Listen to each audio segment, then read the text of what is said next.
자, 비트 쉬프트 연산도 있어요. 비트와이즈 쉬프트 연산이라고 해서 이거 굉장히 이것도 이제 뭐 여러분들은 사실 쓸 일은 별로 없을 것 같아요. 근데 저는 이제 패스트 알고리즘, 속도를 빨리 내는 알고리즘이나 이런 거 할 때 굉장히 오랫동안 많이 썼던 연산자가 되겠습니다. 하드웨어를 제어하고 이럴 때도 많이 사용이 되고요.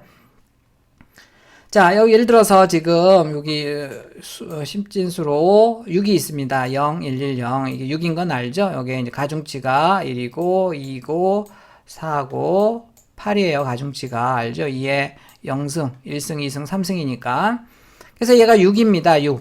6인데 얘를 하나씩 옆으로 시프트를 시켜보겠어요. 오른쪽으로. 그러면 이제 11이 이쪽으로 오고 들어오는 애가 0이라고 합시다. 자, 그러면 얘는 값이 얼마냐면 3이에요.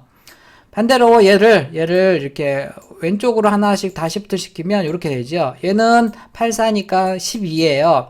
딱 요것만 보면 원래 6이었는데 이렇게 각 비트를 오른쪽으로 하나씩 시프트를 시키면 3이니까 나누기 2가 되네요. 나누기 2. 우측으로 시프트를 시키면 한 번씩 시프트 시킬 때마다.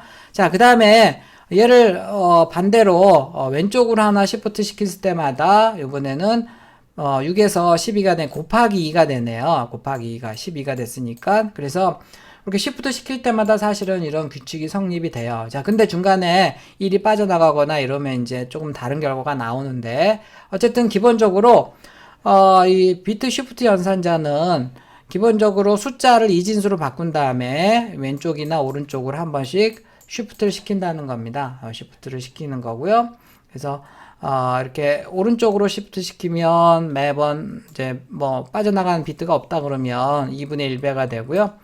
왼쪽으로 쉬프트 시킨다 그러면 매번 곱하기 시킬 때마다 곱하기가 돼요. 곱하기 2가.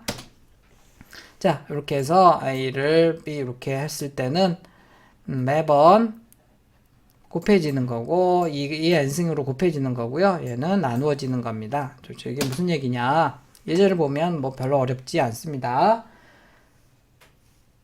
자, 이 90을 이진수로 바꾼 다음에 왼쪽으로 하나씩 쉬프트 시켜라 그러면 쭉 이제 이진수로 따져서 해보면 되지만 가중치가 다 2배 되니까 결국은 2배가 돼서 180이 되는 겁니다. 그래서 90을 곱하기 2에 하는 이 곱셈도 똑같이 180이 돼요. 근데 컴퓨터에서는요, 이 곱하기 하는 건 더하기를 계속 반복하는 거거든요. 그래서 요거의 연산 속도보다는 이렇게 하나의 자리 하나씩 옮기는 건 굉장히 컴퓨터가 쉽게 생각하는 연산이거든요. 그래서 훨씬 더 같은 180이지만 2배 할 경우에는 이렇게 시프트 하는 게 훨씬 더 빨라요.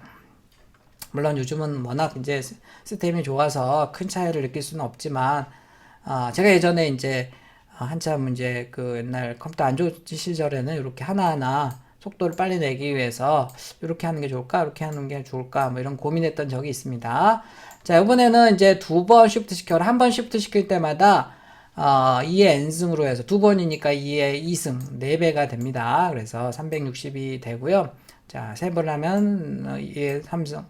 그러니까 8배가 돼서 2 곱하기 2 곱하기가 돼서 720 되고 4번 하면 또 이렇게 돼요.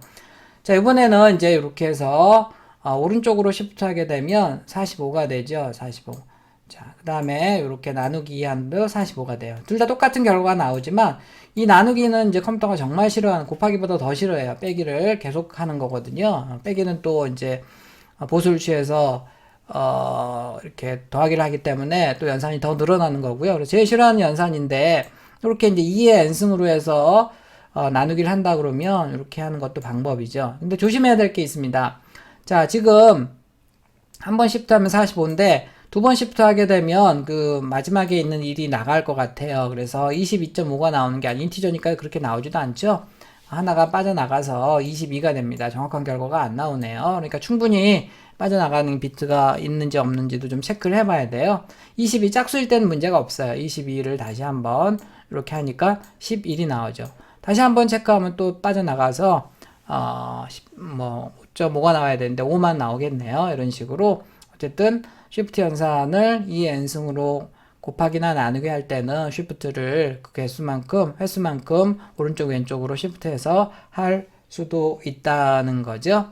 여러분들은 아마 쓸 일은 별로 없을 겁니다. 근데 저는 이제 계속 굉장히 인터넷부터 많이 사용했었고요. 하드웨어를 제어한다든지 뭐 알고리즘을 만든다거나 아니 보안을 할 때나 이런 것들을 할 때 잘 알고리즘을 만들 때는 이런 비트 쉬프트 연산자죠. 이런 것들이 조금 사용이 될 수가 있습니다. 우선순위를 보니까 이렇게 사칙 연산자보다 이렇게 조금 그 밑에 있는 연산자의 우선순위를 가지고 있는 애들이네요.